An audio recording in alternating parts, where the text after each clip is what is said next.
संजय राउत के एक बयान से पूरे देश में खलबली मच गई है। संजय राउत ने, जो कि उद्धव ठाकरे शिवसेना के प्रवक्ता भी हैं और सांसद हैं, उन्होंने एक बयान दे दिया और उन्होंने कहा कि राहुल गांधी पर कोई भी हमला हो सकता है। और उन्होंने कहा कि ये जो हमले की साजिश है ये विदेश में रची जा रही है, कोई विदेशी गैंगस्टर राहुल गांधी पर हमला कर सकता है। इससे दो बातें मन में उठी हैं और एक ये है कि क्या संजय राउत हमारे देश के एनएसए अजीत डोभाल से ज़्यादा तेज है? क्या संजय राउत के ऐसे सोर्स हैं कि उनको गैंगस्टरों के बारे में पता लग रहा है कि कोई गैंगस्टर देश के विपक्षी नेता यानी नेता प्रतिपक्ष, जो कि सबसे पुरानी पार्टी के नेता राहुल गांधी हैं, अगर उसके ऊपर कोई हमले की योजना बना रहा है तो क्या संजय राउत के पास ऐसे सोर्सेज हैं कि वो इतनी गुप्त योजना बना रहे किसी अपराधी के बारे में जानकारी रखते हैं? तो संजय राउत को जरूर हमारे देश के गृह मंत्रालय को ये जानकारी देनी चाहिए थी, बजाय मीडिया के कि उनको ये बात कहां से पता लगी कि जो राहुल गांधी है उसके ऊपर कोई विदेशी गैंगस्टर हमला कर सकते हैं, या सनसनी फैलाने के लिए ऐसे ही कुछ भी बोल दोगे। मेरा मानना यह है कि संजय राउत ने जो ये बयान दिया है ये बहुत सोची समझी रणनीति के तहत दिया गया है। मुझे इसमें एक षड्यंत्र की बू आ रही है। मुझे ऐसा लगता है कि ये जो विपक्षी पार्टी हैं, मोदी को बदनाम करने के लिए, मोदी सरकार को बदनाम करने के लिए कुछ भी कर सकती हैं।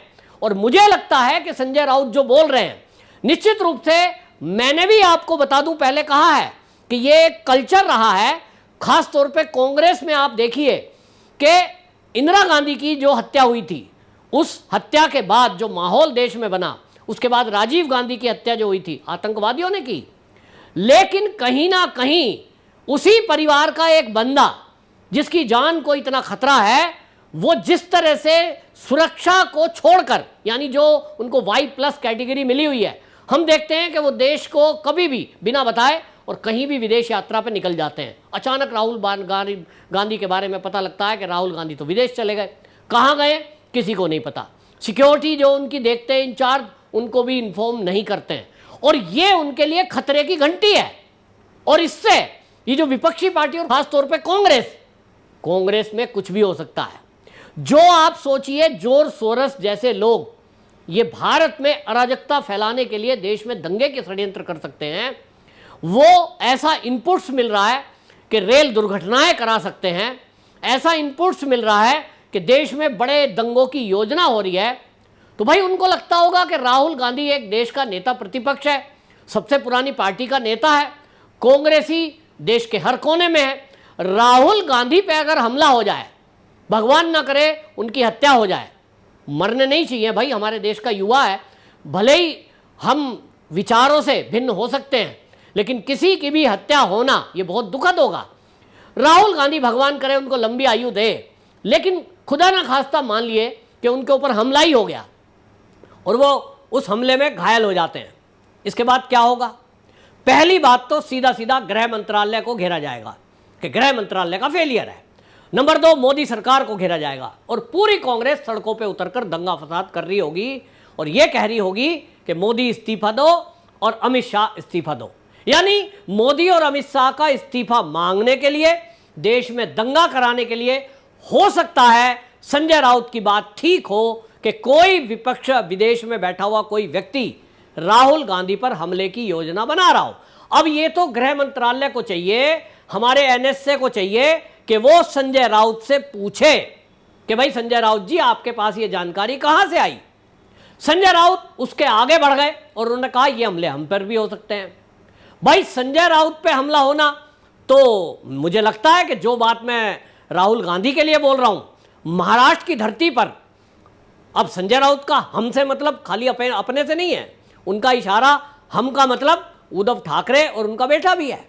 तो यदि यही काम महाराष्ट्र में हुआ कि सोचिए किसी ने एक हवा में गोली चला दी, कोई हमला करने का प्रयास करेगा, तो अगर वो संजय राउत के ऊपर हमला हुआ तो क्या इसका नतीजा होगा?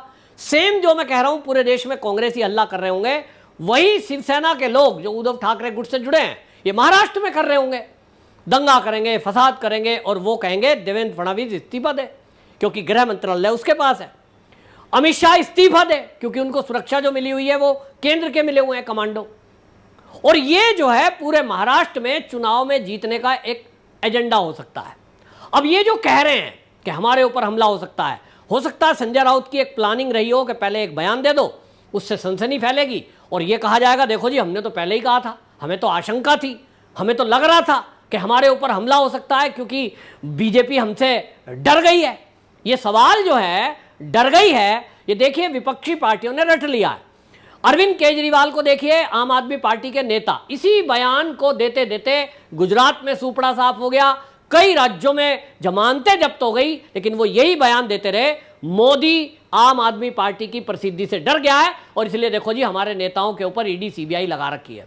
अब इनको लगता है कि क्योंकि महाराष्ट्र में चुनाव आ रहा है, महाराष्ट्र में विधानसभा के चुनाव हैं, अब उस चुनाव में कड़ी चुनौती भारतीय जनता पार्टी उद्धव ठाकरे शिवसेना को दे रही है।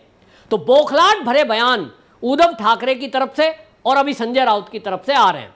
उद्धव ठाकरे को आपने देखा किस तरह से उन्होंने कह दिया, मोदी को चुनौती दे रहे हैं कि मोदी को मैं चुनौती देता हूं कि विधानसभा का चुनाव में यहां आए, उनकी गर्मी शांत हो जाएगी। मतलब किस तरह की बयानबाजी की जा रही है। वो कहते हैं कि देवेंद्र फडणवीस या मैं, दो में से एक ही रहेगा। ये उद्धव ठाकरे की पार्टी लाइन, किस तरह की भाषा इस्तेमाल कर रहे हैं, यानी अपने कार्यकर्ताओं को भड़काने के लिए उल जलूल बयानबाजी कर रहे हैं। जबकि दूसरी तरफ मेरे पास जो जानकारी आ रही थी, मैंने उस पर वीडियो भी की कि भारतीय जनता पार्टी इस कोशिश में थी कि उद्धव ठाकरे से जो भारतीय जनता पार्टी का मतभेद हुआ उसको बुलाकर फिर से एक हो जाया जाए और एकनाथ शिंदे और उद्धव ठाकरे दोनों शिवसेना फिर से पैचअप हो जाए और एक हो जाए, फिर से एक हो जाए।